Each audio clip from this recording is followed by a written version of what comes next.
Well, hello everyone. It is Karen Ann Harlos, the Pink Parliamentarian, with bat wings, which is like my favorite type of shirt. That was a diversion. But anyway, it is Karen Ann Harlos, the Pink Parliamentarian, here for your weekly, just short tricks on Robert's Rules of Orders. I hate saying quick and dirty, because I don't think Roberts should be dirty. And sometimes it is used that way. Remember, my motto is people first, that the rules exist to serve us. We do not exist to serve the rules. You could check out my business at pinkparliamentarian.com, where I do offer parliamentary services. My rates are quite reasonable, and I do offer brief free consultations. So let's get right to this week's topic. It is the deceptively simple idea of a majority. And I am purposely using the word deceptively simple because the word or phrase is more accurate, that you need to purge from your vocabulary, you need to kill it with fire, is the phrase simple majority. This most happens in inexperienced persons serving in a secretarial role who are trying to feel their oats or trying to impress. And they add extra terms and words, as we saw in last show, as a way to impress. And it often just ends up being foolish. A majority is a majority. Do not add the word simple before it. And it might seem somewhat comical, but it can get serious when these types of extra words that do not add any value end up in your bylaws.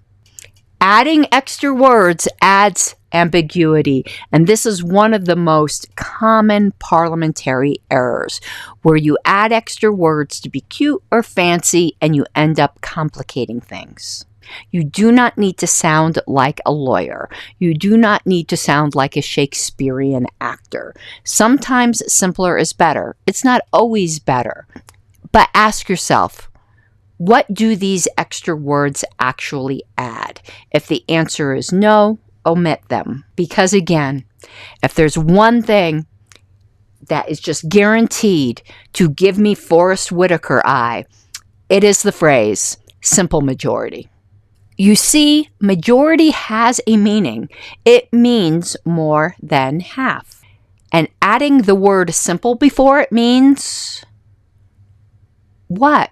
Does it just mean more than half? Then why did you add the word simple before it? You added an ambiguity.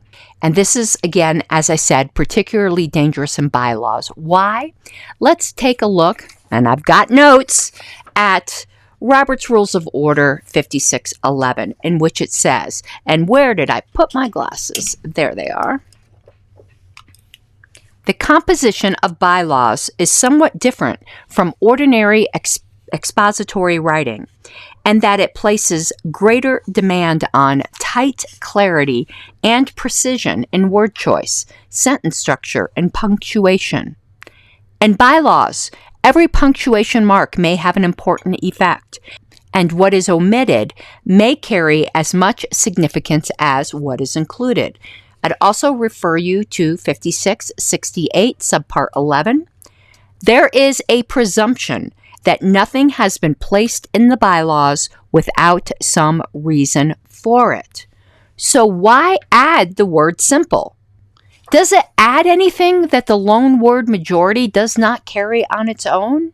No, it does not. If there is a presumption that nothing is added in the bylaws without reason, then it must be assumed that you added the word simple to mean something other than majority, or you would have just said majority. Well, what possibly could that mean?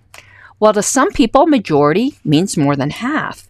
And to others, if you add the word simple, you are intending to say a plurality. Otherwise, you would have just said a majority. And a plurality is far different. Let's give an example. We'll go back to my notes. Say you have a three-way race. Nancy gets 40 votes, John gets 35 votes, and Joyce gets 25 votes out of a total of 100 votes cast. A majority would be 51. So in that case, there would be no winner and additional balloting would need to continue.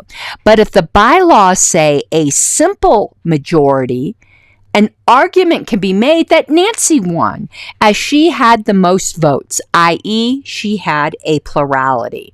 And that is the way most U.S. public office elections are conducted. So the lesson is, do not add the extra detail unless it actually adds needed additional information.